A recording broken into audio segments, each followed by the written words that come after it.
A ministra do STF, Carmen Lúcia, encaminhou à Justiça Federal do Distrito Federal uma série de pedidos de investigação sobre o ex-presidente Jair Bolsonaro.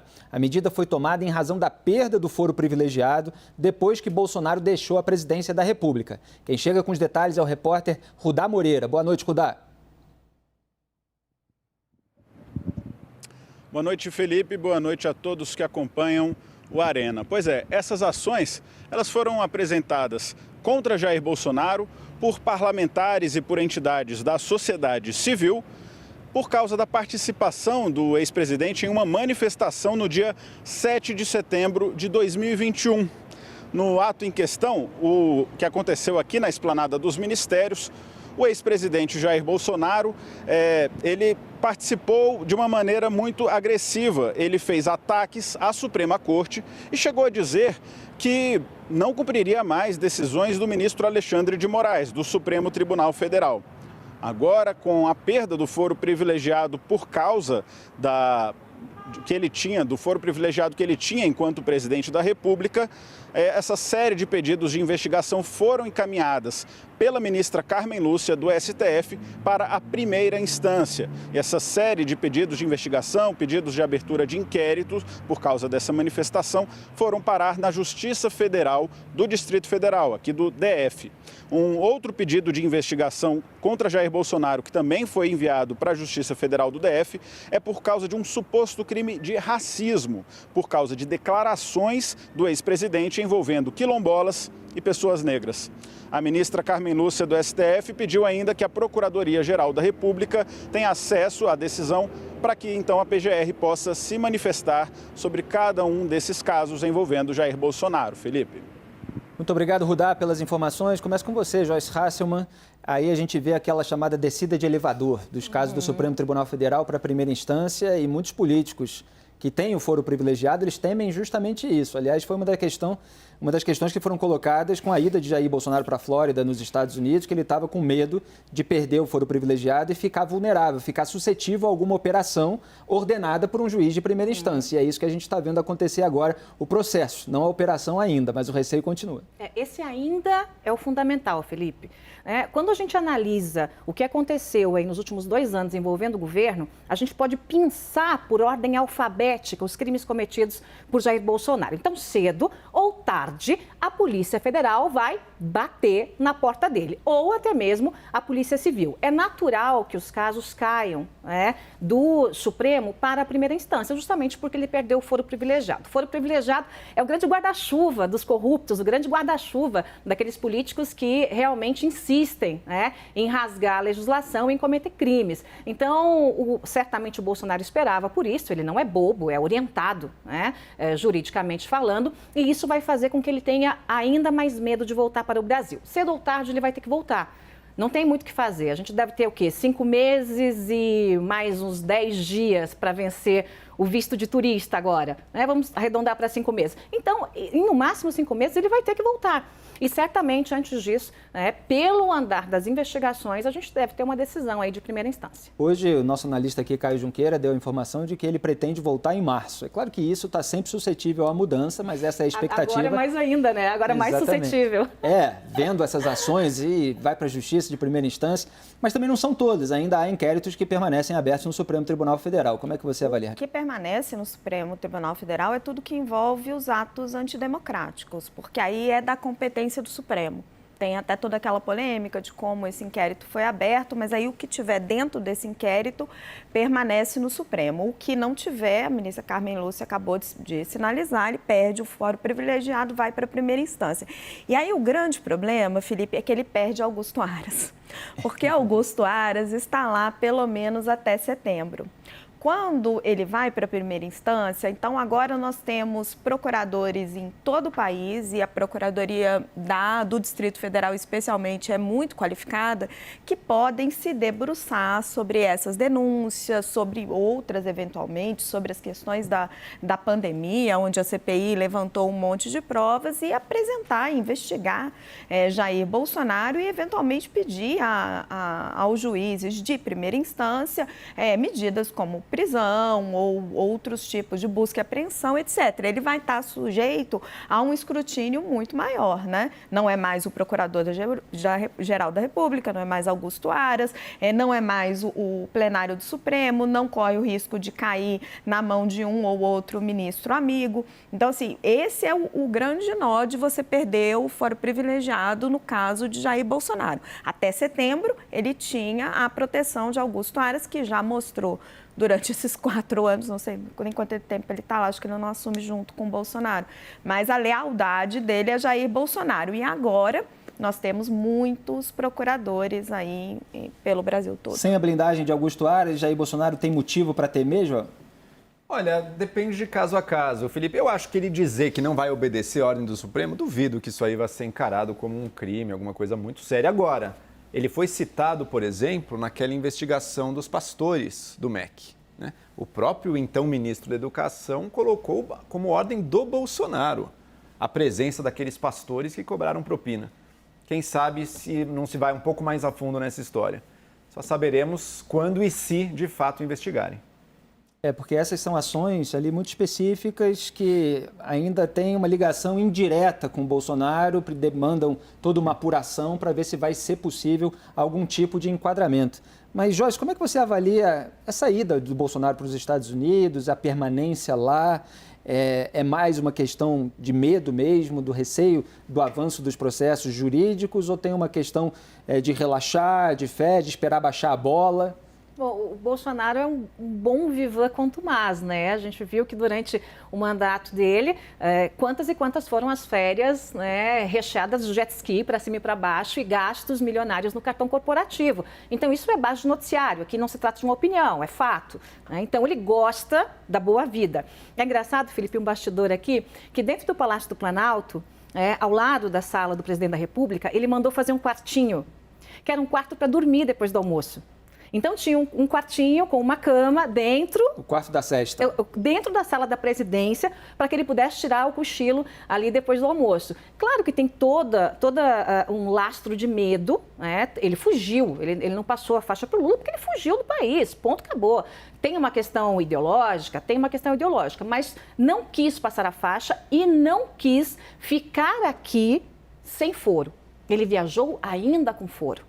Né? Então, há poucos 3, 4 dias antes de perder o foro, ele saiu do Brasil tentando buscar aí um guarda-chuva nos Estados Unidos e até mesmo na Itália, né? Já houve aí uma sondagem na Itália, mas os deputados italianos já disseram que não querem saber, né? Parte já se colocou em oposição a que ele tenha o recebimento pela Itália, a cidadania italiana, né, nesse caso, para que ele fugisse ou ficasse na Itália. Alguns dos Estados Unidos também, inclusive nessa viagem que o Lula está fazendo aos Estados Unidos, ele vai encontrar com o senador democrata Bernie Sanders, que é da ala socialista ali do Partido Democrata, e também com uma deputada que estão fazendo essa pressão interna.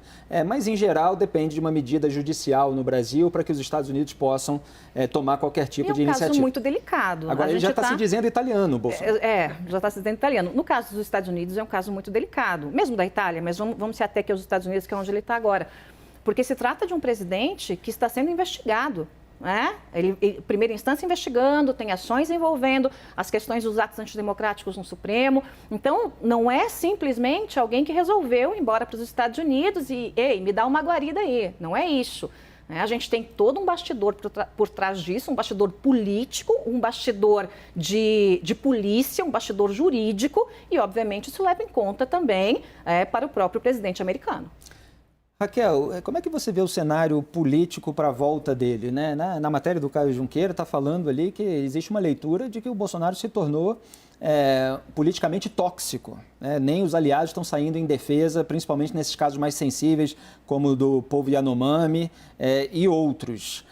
A gente muitas vezes comenta aqui que falta incisividade, né? A Joyce falou dessa falta de lideranças à direita por parte desses potenciais líderes contra o Jair Bolsonaro. Mas também não está havendo uma defesa tão grande assim. Será que ele vai ter ambiente político? Ele ainda tem um cacife muito grande, ainda vai ser recebido ali com muito apoio se ele voltar para o Brasil? Felipe, eu acho que não dá para menosprezar o potencial eleitoral de Jair Bolsonaro. Ele teve muito voto, ele ainda tem uma rede social muito forte. Eu acho que você menosprezar isso é um pouco de inocência. Agora, dentro dos partidos aliados, está muito claro hoje o tamanho da rejeição de Bolsonaro. E também está claro que é muito provável que ele vá se tornar inelegível. Então, você alia a rejeição a essa possibilidade de inelegibilidade, se abre um caminho para um sucessor que, apoiado por Jair Bolsonaro, teria uma força expressiva, porque carregaria os votos dessa direita extremista, agressiva, que é a base inicial, raiz do Bolsonaro, sem ter essa rejeição. É o caso, por exemplo, foi o que aconteceu, por exemplo, com o Tarcísio de Freitas aqui em São Paulo e que ganhou por larga margem no estado. Então, assim, tem muita gente dentro da direita torcendo pela inelegibilidade de Bolsonaro, que certamente é muito provável que virá,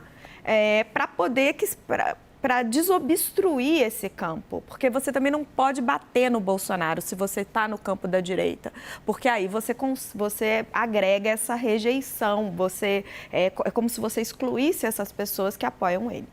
Poder pode, né? É um cálculo político que as lideranças fazem para não ter essa rejeição. Eu estou falando do poder do ponto de vista de um líder de direita que quer se projetar. E o café agora está morno, né? O café... Só registrar aqui que o Lula e Joe Biden estão caminhando ali, saíram agora na porta da Casa Branca, estão caminhando ali, acenando para as pessoas que estão observando de fora. Eles estão rumando ali para os microfones para dar uma entrevista coletiva que a gente deve acompanhar em instantes. Conclua, Joyce, por favor. Só uma frase, rapidamente, Joel.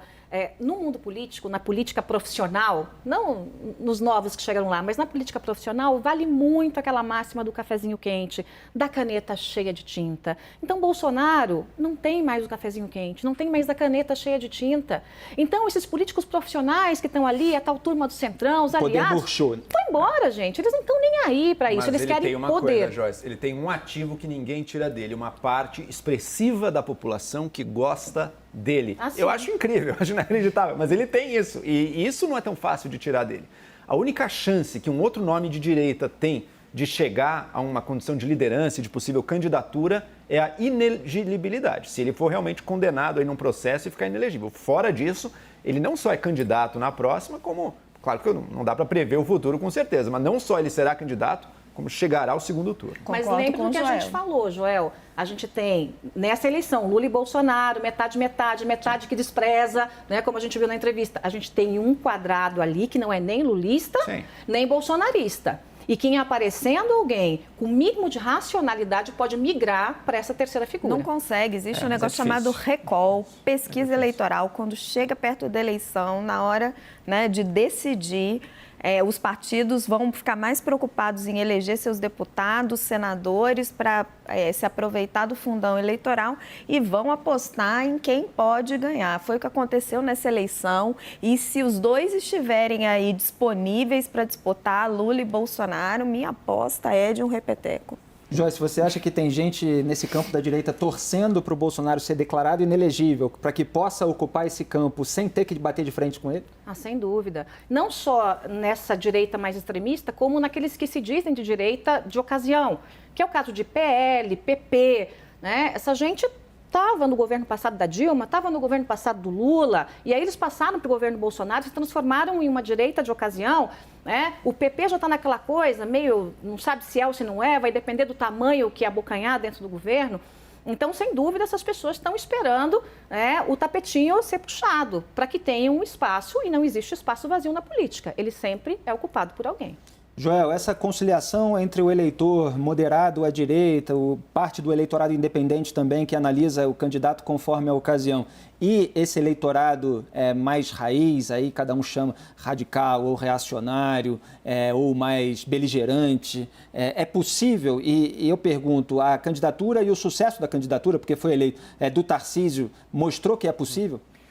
É possível, mas não é fácil, Felipe. É possível no sentido de que mesmo a parte mais extrema, ela tem valores que não é à toa que o Bolsonaro acabou conquistando, porque são valores que o resto da política tradicional deixou meio de lado, como o combate à criminalidade, o combate à corrupção, valores no respeito a toda uma parcela da população brasileira profundamente religiosa e que se sente excluída, se sente não representada na elite cultural. Então, esses valores estão lá e é possível defendê-los de uma maneira democrática, de uma maneira racional, de uma maneira que respeite os direitos de todos, de uma maneira humanista. Possível é, mas é muito difícil tirar essas pessoas que já estão aguerridas com o Bolsonaro dele. Então, eu não apostaria numa liderança de centro, Joyce, centro-direita, surgindo com força, se o Bolsonaro tiver no jogo ainda, não tiver inelegível. Muito difícil. E o mesmo Porque vale a para eleição é uma não é eternidade. impossível, não é impossível, mas é muito difícil. E muito política é uma roda gigante, lembre-se disso. E o A mesmo gente vale tem- para a esquerda. Claro. Se o Lula for candidato, não tem outro candidato no campo da esquerda. Esse caminho para o Tarcísio fica impedido em razão da relação que ele tem com ele e até de alguma gratidão? Acho muito difícil. O ministro Tarcísio é jovem, ele pode, o ministro, né, costume, o governador Tarcísio é jovem, ele pode, se na próxima eleição, por exemplo, aí, né, tem uma eternidade, são 4 anos, ele pode se candidatar à reeleição e esperar, se o Jair Bolsonaro for candidato na próxima eleição. O que eu conheço do temperamento do governador, eu não acho que ele vai ser assodado como o João Dória. Ele só vai... Só vai na boa. Só vai nesse Como a gente diz caminho no futebol. se for um caminho já que tiver traçado, que já for realmente engrenado. Se ele fizer uma boa gestão em São Paulo, tiver uma perspectiva de reeleição e puder aguardar, estiver fazendo um bom trabalho, é o que ele vai fazer. Joyce, você destaca alguma potencial liderança que tenha sido eleita para o Congresso Nacional ou para governo estadual? Muito se fala do Romeu Zema em Minas Gerais, Eduardo Leite mais do Centro Democrático no Rio Grande do Sul, esses parlamentares que chegaram agora com bandeiras à direita também? Acho que Romeu Zema, apesar de fez um bom governo, foi reeleito com tranquilidade, mas não vejo ele alçando cargos maiores que o governo de Minas. Acho que se tentasse seria um voo de galinha. Não vejo ele com essa perspectiva. Dentro daqueles que foram eleitos, a gente vê que muitos são mais do mesmo. A gente tem os mesmos nomes repetidos. Acho que o Tarcísio é um nome em potencial, concordo que não para a próxima eleição, porque veja que ele é bolsonarista, mas ele não apostou e não tem apostado nesse radicalismo extremo. Até parece uma redundância, radicalismo extremo, mas é isso mesmo, é o mais do mais do mais, a direita da direita. Então, acho que ele vai ali comendo pelas beiradas, acho que ele vai... não abriria a mão de uma reeleição ao governo de São Paulo, é óbvio, a gente está falando de uma potência, né? Não seria bom nem para o campo da direita, mas hoje eu não vejo grandes nomes. O Eduardo Leite, acho que ele saiu um pouco machucado na disputa lá já nas prévias com o João Dória, né? Foi um desgaste para ambos, depois veio aquela questão... sai do PSDB, não sai do PSDB. Então, acho que o próprio PSDB e essas disputas internas castigaram um pouco o governador. A reeleição dele não foi tão fácil assim, quer dizer, uma reeleição, ele saiu do governo, largou o governo e depois saiu numa disputa novamente, justamente porque não teve espaço pela nacional. Mas acho que ele é um líder jovem. E em sendo líder jovem, dá tempo de fazer correções de rota. O Eduardo Leite, eu diria que é um bom menino, uma boa aposta. Hélio restabeleceu a conexão com a gente, volta aqui para o nosso telão. Hélio, a gente começou essa discussão a partir da descida de certas ações do Supremo Tribunal Federal para a primeira instância envolvendo Jair Bolsonaro. E aí eu puxei aqui a notícia que está no site da CNN, do Caio Junqueira, de que Jair Bolsonaro cogita voltar para o Brasil em março. Mas há uma leitura no entorno dele de que ele está politicamente tóxico. Então, a gente debateu aqui como ele seria recebido por esses políticos no campo da direita. Qual é o clima nesse momento? Daí, a gente puxou essa linha para potenciais lideranças nesse campo. O que você destaca? Eu acho que, no momento, a situação para o Bolsonaro está muito complicada. O calor é muito grande e estamos longe das eleições, etc., mas o clima não está bom para o Bolsonaro.